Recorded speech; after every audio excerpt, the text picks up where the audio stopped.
মাননীয় শ্রীরামপুরবাসী প্রতি মাসে একদিন টিকিট কেটে নাটক দেখে অভ্যাস করুন। নিজের সন্তানদের সামাজিক কাজে উৎসাহিত করুন, নইলে ভবিষ্যতে আপনি বিপদে পড়লে সাহায্য করতে কেউ আসবে না। নাটক একটি সামাজিক কাজ ও সমাজসেবা, সামাজিক হতে সাহায্য করে। নমস্কার, বিহান সাংস্কৃতিক মঞ্চ, শ্রীরামপুর।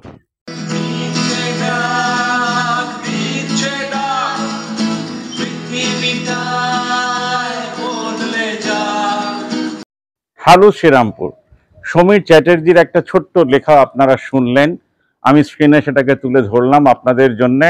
আর শ্রীরামপুরে একটা নাটকের অংশ তুলে ধরলাম। আমাদের দেশে নাগরিক মুভমেন্ট বলতে গেলে প্রায় নেই। সোশ্যাল সংগঠনরা দেশের জন্য কাজ করছেন, হিউম্যান রাইটরা দেশের জন্য কাজ করছেন, আর এনজিওরা দেশের জন্য কাজ করছেন, কিন্তু তাদেরকে তুলে ধরা হয় না।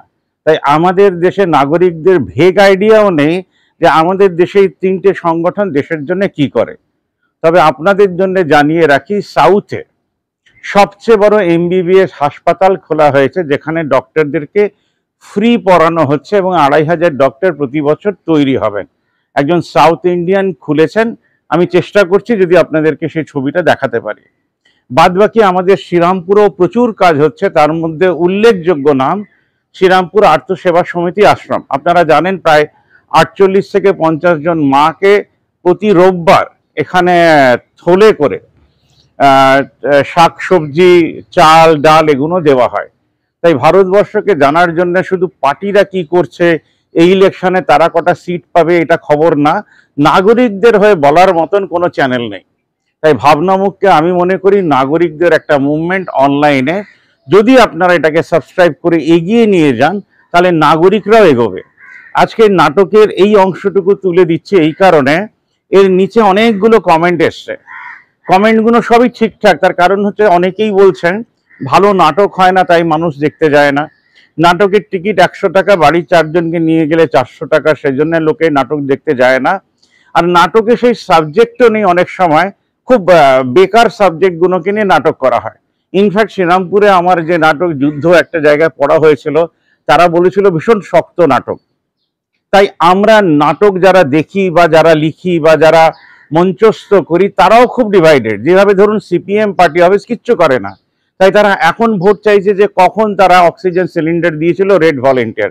মানে সারা বছর ধরে কাজ করে ভোট চাইবো, এটা আমাদের দেশে পলিটিক্যাল উইলের ভেতরে পড়ে না। তাই তারা ইলেকশনের 3 মাস আগের থেকে কাঁদতে শুরু করেন, রাস্তায় নেমে ভিক্ষে চান হাত জোর করে।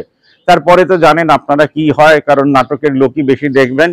এবং যারা নাগরিকরা দেখবেন তারাও বিশ্বাস করেন যে সারা বছর আমরা কিছু করব না, নেতাজির জন্মদিন, বিবেকানন্দের জন্মদিন, 15 আগস্ট, 26 জানুয়ারি এগুলো আসলেই আমরা তৎপর হয়ে উঠবো, অ্যাক্টিভ হয়ে উঠবো, গদগদ হয়ে উঠবো, দেশাত্মবোধক গান করব, তাহলেই হয়তো ন্যাশনালিজম দেখানো হবে। যে মুভমেন্টগুলো প্রতিনিয়ত হয় না সেগুলো কোনো মুভমেন্টই না, তাদের মুখ থুবড়ে পড়ার কথা এবং তারা মুখ থুবড়েও পড়েছে। তাই শ্রীরামপুরের সবকটা ক্লাবকে যদি যোগ দেওয়া যায়, ফল হচ্ছে শূন্য। তারা নিজেরা নিজেদের মতন নিশ্চয়ই বড় বড় কাজ করছেন, সেক্রেটারিরা একদম মহাগর্বের সঙ্গে হাতে 10টা আংটি পরে ঘুরে বেড়াচ্ছেন, আলটিমেটলি রেজাল্ট হচ্ছে জিরো। কিরকম জিরো? ধরুন শ্রীরামপুরে একজনের প্রয়োজন হলো, তার একটা স্পেশাল কেস হয়েছে, 17 লক্ষ টাকা লাগবে। শ্রীরামপুর হাঁ করে আকাশের দিকে চেয়ে থাকবে, আকাশ যেমন হাঁ করে পৃথিবীর দিকে চেয়ে থাকে। এই যে দুটো হাঁয়ের কমিউনিকেশন হয়, এটাকে বলা হয় শূন্য। তাই ভারতবর্ষ যে শূন্য থেকে শুরু করেছিল সে শূন্য আজও আটকে আছে। 160 টাকার ডিফারেন্স হয়েছে। এই কথাটা কেন বলছি তাহলে এক্ষুনি বুঝতে পারবেন। শ্রীরামপুর আর্ত সেবা সমিতি আশ্রমে 9 কেজি খবরের কাগজ বিক্রি করে 160 টাকা আমাকে দেওয়া হয়েছে। এবার আমি চাই আমাদের শ্রীরামপুরে যে কটা ক্লাব আছে তারা মাসে তাদের মেম্বারদের বলুক, মেম্বাররা আরো কিছু মেম্বার জোগাড় করুক, মাসে একটা দিন পুরনো খবরের কাগজ, খাতা, বই, কাঁচের বোতল যা ওয়েস্ট আছে সে ক্লাবে জমা দিল, ক্লাব সেটাকে বিক্রি করে দিল। ধরুন আপনি 1000 টাকা তুলতে পেরেছেন, তাদের 200 টাকা হচ্ছে ক্লাবের উন্নতির জন্য, 40% টাকা হচ্ছে নাটক দেখার জন্য টিকিট কাটলেন, আর বাদ বাকি টাকাটা রেখে দিলেন। তাহলে শ্রীরামপুরের 400টা ক্লাব যদি আমার সঙ্গে যোগাযোগ রাখে হোয়াটসঅ্যাপের মাধ্যমে, প্রতি মাসে তারা কি কাজটা করছেন, কেমন ভাবে করছেন এবং সদস্য চাঁদা দিয়ে, তাহলে আপনাদের কাছে যে টাকাটা রাখা আছে, কারোর যদি 17 লাখ লাগে তাহলে 17 লাখ ডিভাইড বাই 400, এত টাকা তাকে পাঠিয়ে দিন। এই কাজটা আমরা করতে পারবো। যিনি 17 লাখ টাকা নিলেন তার যদি ফেরার মানে তিনি যদি ফেরত দিতে চান দিতে পারবেন 500 টাকা করে মাসে, লেগে যাক তার 20টা বছর, লেগে যাক তার 30টা বছর। এইভাবে আমাদের টাকা যেটা বেরোবে সেটা ফিরেও আসবে।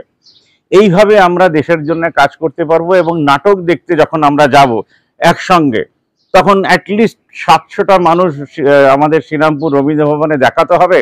আর আমাদের শ্রীরামপুরে আবার নাটক করার জায়গা নেই, রবীন্দ্র ভবন বন্ধ, আর শ্রীরামপুর টাউন হলে নাটক দেখা যায় না, এক তো ছোট স্টেজ আর সিটও কম। তাহলে আমরা আমাদের এই যে টাকাটা জমাচ্ছি সেটা দিয়ে আমরা একটা সুন্দর রবীন্দ্র ভবনও খুলে দিতে পারবো, বা রবীন্দ্র ভবন, নেতাজি ভবন, আমাদের নজরুল ভবনও খুলে দিতে পারবো। দেশের মানুষ যদি চায় সেই দেশ সমৃদ্ধশালী হতে পারে, সেই দেশের আর্থিক উন্নতি হতে পারে। আর সে যদি চায় আমি ঘুমিয়ে থাকবো, সারা জীবন অন্যের গল্প শুনে যাব আর অন্যের আলোচনা করে যাব, তাহলে আমাদের দেশ যে শূন্যে দাঁড়িয়ে আছে এখনো, মানে মঞ্চতে যখন নাটক শুরু হচ্ছে 3টে বেল বাজিয়ে পর্দা খুলছে, আবার যখন পর্দা বন্ধ হচ্ছে, যে শূন্যতে সে শুরু করেছিল সে শূন্যতেই সে দাঁড়িয়ে আছে। আশা করি হ্যালো শ্রীরামপুরের যে কটা মানুষ আছেন তারা অ্যাক্টিভলি এক হয়ে শ্রীরামপুর টাউন হল বুক করে নিশ্চয়ই করে আমাকে ডাকবেন, এবং তাদেরকে ডাকবেন যারা এই বিষয় নিয়ে চিন্তিত। সবাই সবার সুচিন্তিত মতামত রাখবেন। তারপর আমরা ঠিক করি যে আমরা খবর কাগজ ব্যাংক শ্রীরামপুরের প্রত্যেকটা ক্লাবে খুলবো কিনা, এবং সেইভাবে যেভাবে আমি বললাম সেভাবে এগোবো কিনা, নাকি অন্যভাবে এগোবো। 160 টাকা আমার কাছে পড়ে রয়েছে, এর পরের মাসে আবার 160 টাকা পাবো। আপনারা কি থাকবেন এই মুভমেন্টের সঙ্গে? কারণ আমি আমার সঙ্গে কাউকে চাইছি না। চ্যানেল চালানোর জন্য ফিস লাগে, এডিট করার জন্য ফিস লাগে, গিয়ে কভার করার জন্য ফিস লাগে। অনেকেই ডাকেন, তারা ভুলে যান যে এটাও একটা কাজ।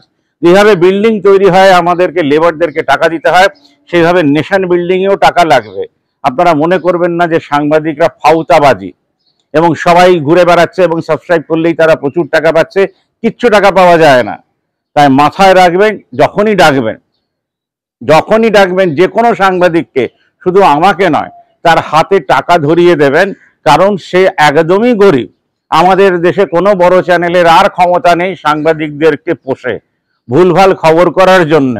তাই যে সাংবাদিকরা চেষ্টা করছেন দেশের কাজ করার জন্য, আপনাদের বক্তব্য তুলে ধরুন তাদের মাধ্যমে, তাহলেও আমাদের দেশের নাগরিক মুভমেন্ট আর কিছুটা হলে এগোবে।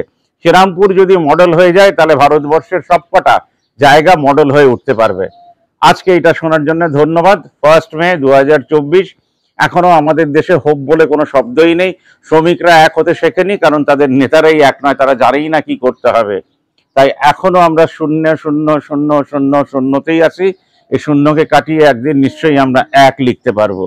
ধন্যবাদ।